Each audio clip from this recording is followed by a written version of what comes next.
This video is going to explain to you some of the different things you need to do to set up your voicemail and your phone. District 86 has a variety of phones available for staff use in the main office and teachers' lounges, among other places.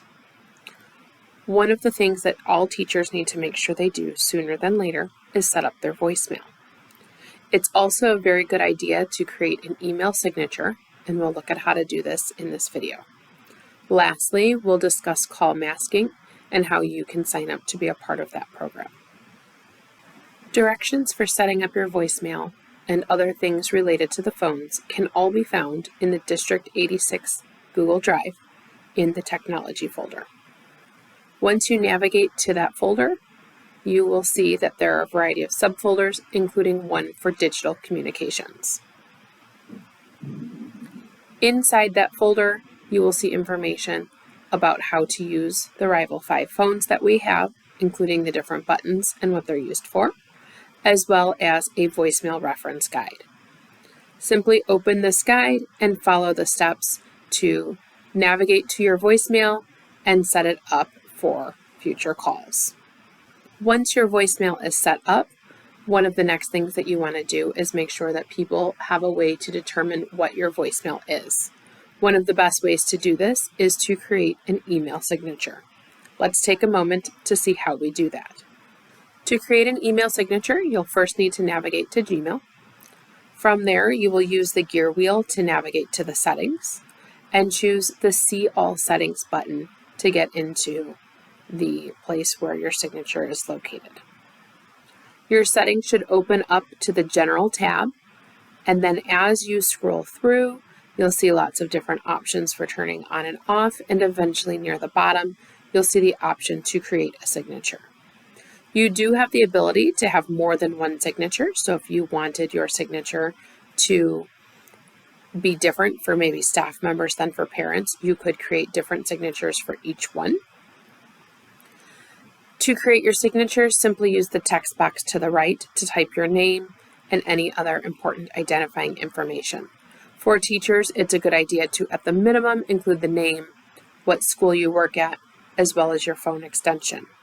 You can also include images if, for example, you are a certified educator or you have some other badging or credentials that you would like to include in your signature. You can include those here as well.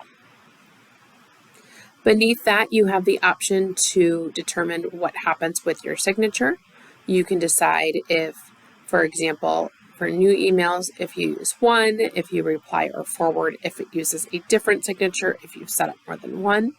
And you can also decide by checking this box if your signature will be included in replies to emails or if it will be left off.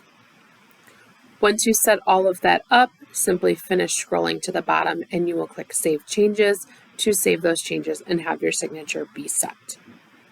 Once you have set up your voicemail and added your email signature, the last thing that you can choose to do is sign up for call masking. Because the number of physical phones within district buildings is somewhat limited, some teachers prefer the convenience of using their own personal phone with call masking. What this means is that you can use your personal phone to contact parents or other people with district-related content or concerns. But you can mask the call and make it appear as though instead of coming from your phone, it is actually coming from the district.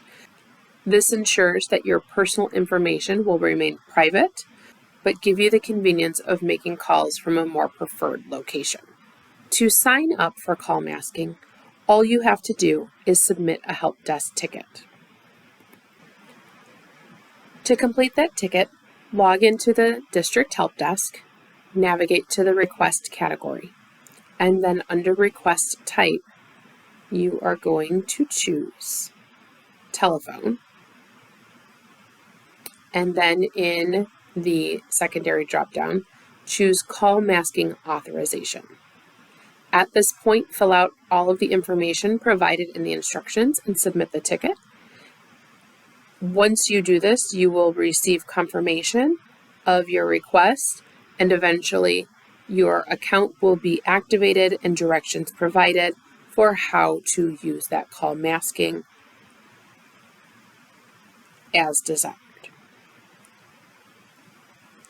If you have any further questions about district phones or how to use them, or anything else contained in this video, please simply reach out to your technology coach and we would be happy to assist.